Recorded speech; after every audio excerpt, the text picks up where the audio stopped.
ringkaskan di pertemuan yang lalu makna kalimat iyyaka na'budu wa iyyaka nasta'in. Bagi siapa yang ingin dibuka oleh Allah segala pintu-pintu kebaikan dalam hidupnya, pintu-pintu kemudahan, apakah sembuh dari penyakit atau lancar di sifat rizki, tenang dalam kehidupan rumah tangga, maka Allah kemudian berikan petunjuk kepada kita yang terkumpul dalam Al-Quran.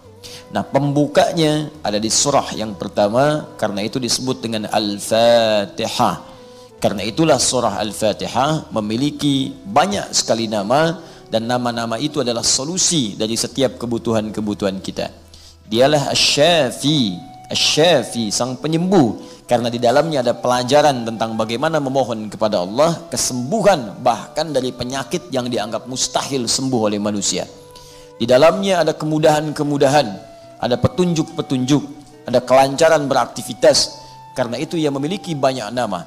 Ya, ada Asy-Syafi, Al-Kafi, Ummul Kitab dan lain sebagainya seperti yang telah kita uraikan. Nah, mustahil kita mendapatkan itu kalau kita tidak memahaminya. Karena yang dituntut bukan sekadar membacanya. Orang-orang dulu sekali baca, penyakit bisa sembuh. Orang-orang dulu sekali baca, kesulitan bisa hilang. Kenapa orang sekarang kemudian baca, hal yang diharapkan tidak kunjung datang? Boleh jadi bukan karena bacaannya, tapi boleh jadi adalah sifat-sifat khusus terkait makna-makna Al-Fatihah tidak hadir dalam bacaan itu. Secara singkat, kalau bahasa Al-Qurannya, bacaan itu tidak bersumber dari hati, cuman di lisan saja. Bahkan ada orang yang berislam pun cuma di lisan. Islamnya Islam lisan dengan mengucapkan syahadat. Karena tak sampai ke dalam jiwanya, maka imannya nggak tembus ke hati. Kalau iman nggak tembus ke hati, maka tidak ada pancaran iman dari hati untuk menggerakkan tubuh kita. Harusnya tubuh kita ini bergerak dengan iman. Jadi kalau orang sudah beriman, nanti iman di hatinya memancar kepada mata. Maka mata akan melihat dengan imannya itu hal-hal yang boleh dilihat saja. Yang tidak boleh, imannya mengingatkan, jangan lihat. Lisan kalau ada iman dalam jiwanya, jiwa ini akan membimbing ke lisan. Ini yang dikatakan, yang ini jangan. Kaki kalau kita punya iman, maka kaki ini akan dibimbing oleh iman kita untuk melangkah pada yang baik. Langkah ke sini, ini jangan. Itulah sifat iman. Karena itu sering saya katakan dalam Al-Quran, setiap aktivitas kita, itu dari ujung kepala sampai ujung kaki, itu dibuka dengan iman. Diawali dengan kalimat iman. Mata sebelum melihat, Quran surah 24, ayat 30 laki-laki, 31 perempuan. Qul lil mu'minina yaghuddu min absarihim. Katakan pada pria-pria yang merasa punya iman. Iman dulu, baru lihat. Kalau punya iman, yaghuddu min absarihim, palingkan dari yang tidak layak dipandang. Lisan, ya ayyuhalladzina amanu, hai orang-orang yang punya iman. Iman dulu. Ya la yaskhar qaumin qaum, jangan saling mencela. La yaghtab ba'dukum ba'dha, jangan gosip. Iman. Mustahil orang punya iman bergosip, mustahil. Karena seketika imannya akan mencegah. Itu iman. Kaki sama, ya ayyuhalladzina amanu, ya kulu min thayyibati ma razaqnakum. Hai orang-orang beriman, langkahkan kakimu untuk mencari nafkah yang halal saja yang Allah tetapkan. Ini mustahil, hamdallah. Kaki orang beriman melangkah pada yang haram, itu mustahil. Nah, ada orang yang ketika dia bersyahadat, syahadatnya cuma di lisan, nggak sampai ke dalam hatinya. Karena itu bacaannya nggak ada kekhusyuan. Ya maaf, kemudian gerakannya nggak dibimbing oleh imannya. Itu ada di Al-Quran surah ke-49 ayat ke-14. Qalatil a'rabu amanna. Orang Arab Badui berkata, saya telah beriman. Ya, maka apa jawaban dari Allah? Nabi diam, turun ayat. Qul lam tu'minu. Katakan Muhammad sallallahu alaihi wasallam, lam tu'minu. Kalian belum serius imannya. Ya, walakin qulu aslamna, tapi katakan kami baru masuk Islam. Yang baru masuk Islam itu syarat pertamanya syahadat. Cuman syahadatnya enggak sampai ke hati. Walamma yadkhulul imanu fi qulubikum. Cuman sayang, cuma di lisan tidak dimasukkan ke dalam jiwa. Karena enggak masuk ke jiwa, enggak ada kekhusyuan dalam keislamannya. Banyak orang berkata Islam, tapi karena enggak ada iman, untuk ibadah enggak ada. Iman itu kan kalau sudah ada, membimbing beramal yang baik. Amal baik disebut soleh. Karena itu kata iman dalam Al-Quran bersanding dengan amal soleh. Wal 'asr innal insana lafi khusr illa alladhina amanu wa amilus sholihat. Jadi kalau ada iman pasti amal soleh. Contoh amal soleh apa? Ada yang ritual, solat. Ya karena itu kalimat solat dibuka dengan iman. Al-Baqarah ayat 3. Alladzina yu'minuna bil ghaib wa yuqimuna shalah. Sebelum yuqimuna shalah iman dulu. Jadi mustahil orang solat tanpa iman. Tapi kalau imannya nggak nyampe ke hati, mustahil solat. Karena itu jangan heran kalau ada orang bersyahadat, ngaku muslim tapi nggak sholat, jangan heran. Kenapa? Karena kalimat syahadat yang nggak nyampe ke jiwa. Ya, nggak nyampe ke jiwanya. Dan itu bukan orang pertama, zaman Nabi sudah ada yang mengaku begitu. Diluruskan turun ayat tadi, yang Quran surah 49 ayat 13. Jadi kalau ada orang yang sekarang ngaku muslim, KTP-nya Islam, nggak mau sholat, katakan Anda telat. 15 abad yang lalu sudah ada yang duluan seperti Anda. Turun satu ayat khusus untuk orang seperti Anda. Cuman yang dulu tobat, kalau Anda nggak tobat, Anda aneh. Jahiliyah turun ayat, tobat, langsung sholat. Anda bukan jahiliyah, turun ayat, ayat sudah turun lama, masa nggak tobat-tobat? Jangan sampai manusia modern yang mengecap kemodernannya kalah dengan orang-orang disebut jahiliyah di masa dulu. Paham sampai sini? Nah, demikian kasus Al-Fatihah. Kenapa banyak orang baca Al-Fatihah sekarang tidak mendapatkan bagian dari keutamaannya? Karena boleh jadi dia tidak membaca dengan keimanan dalam jiwanya.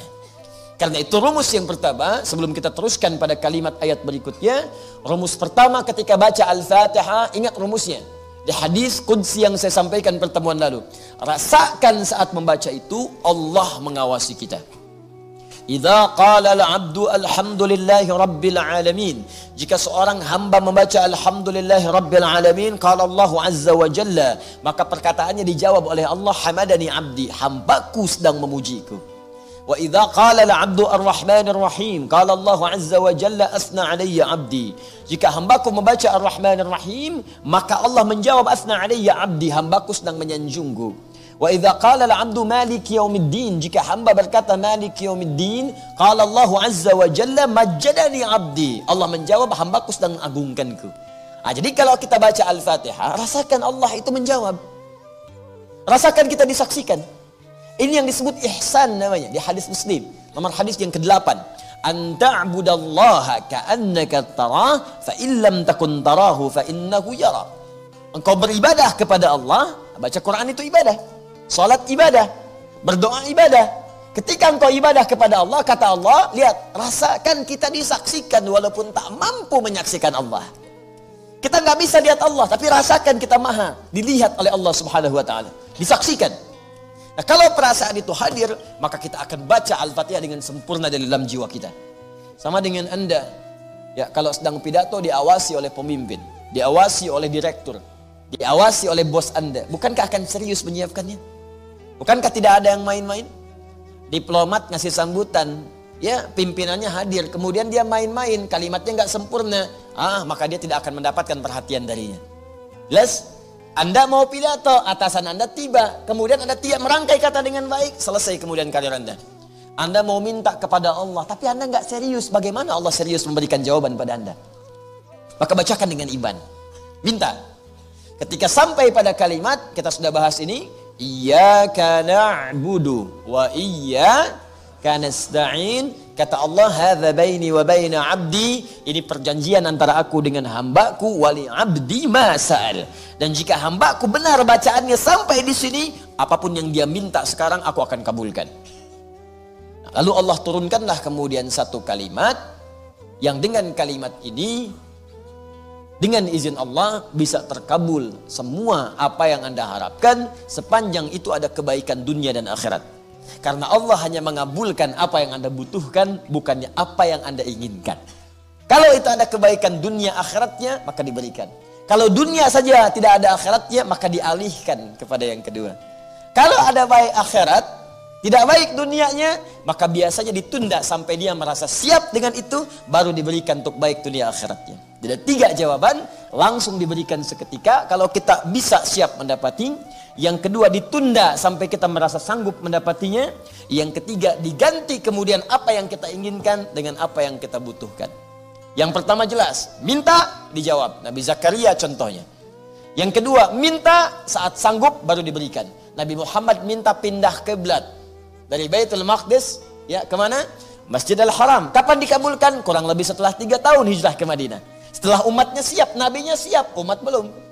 Kalau tiba-tiba baru pindah langsung kemudian kiblat berarah ke Mekah, maka Yahudi akan jadi musuh yang paling utama pada saat itu. Ya, nggak akan mau nerima risalah Islam. Nasrani juga demikian. Maka kiblat pelan-pelan. Setelah paham dekat dengan Allah, maka walillahil masyriq wal maghrib, punya Allah timur dan barat. Yakin ini, nggak akan lagi kemudian kita menolak apa yang Allah turunkan. Apapun terserah Allah. Itu sudah lepas. Tapi kalau dari awal belum sadar ini, belum kuat, tiba-tiba ada perintah langsung dikabulkan, umat belum siap, maka celaka memberikan dakwah sementara umat belum siap dengan itu. Jadi selalu ada hikmah. Sama dengan Anda punya anak misalnya usia 5 tahun. Pengen minta motor, nggak tanggung-tanggung yang kayak Marquez. Pengen yang kayak Marquez, udah juara 8 kali dunia, ngalahin Rossi kemarin sama Lorenzo misal gitu kan.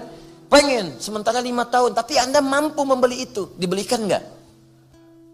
Nggak mungkin, mustahil. Kapan diberikan? Setelah dia siap bisa mengendarai itu. Ya, Anda belikan dulu motor-motoran, ya. Nanti yang seperti dedek kan benar kan begini? Iya, nanti ketika kamu hafal Quran, kamu sholatnya bagus, kamu bisa naik motor, kamu bisa punya SIM, wah insya Allah kamu akan dapatkan lebih bagus dari yang punya Marquez saat ini. Ada caranya. Ada lagi yang Anda inginkan A, Allah kasih B. Bukan gak dijawab, tapi dialihkan kepada apa yang Anda butuhkan, bukan apa yang Anda inginkan. Ya, Anda punya anak sakit, kata dokter jangan makan apel. Di jalan papa apel, Anda berikan jeruk. Karena larangan dari dokter nggak boleh ini makan apel, bisa berdampak pada kesehatannya. Anda berikan jeruk. Itu yang bagus buat dia kata dokter. Anaknya memang protes, tapi Anda berikan pengertian supaya mengerti. Papa, anak nggak mau jeruk, maunya apel. Nah, ini jeruk rasa apel. Kadang begitu, Anda minta lulus di kampus A, diterima di kampus B. Ikuti dulu, karena pikiran kita itu sempit sekarang. Allah tahu masa depan. Yang kamu butuhkan fulan bukan yang ini, yang kamu butuhkan kampus yang ini. Karena dengan masuk kampus ini, apa yang kamu butuhkan di masa depan akan terpenuhi keseluruhannya.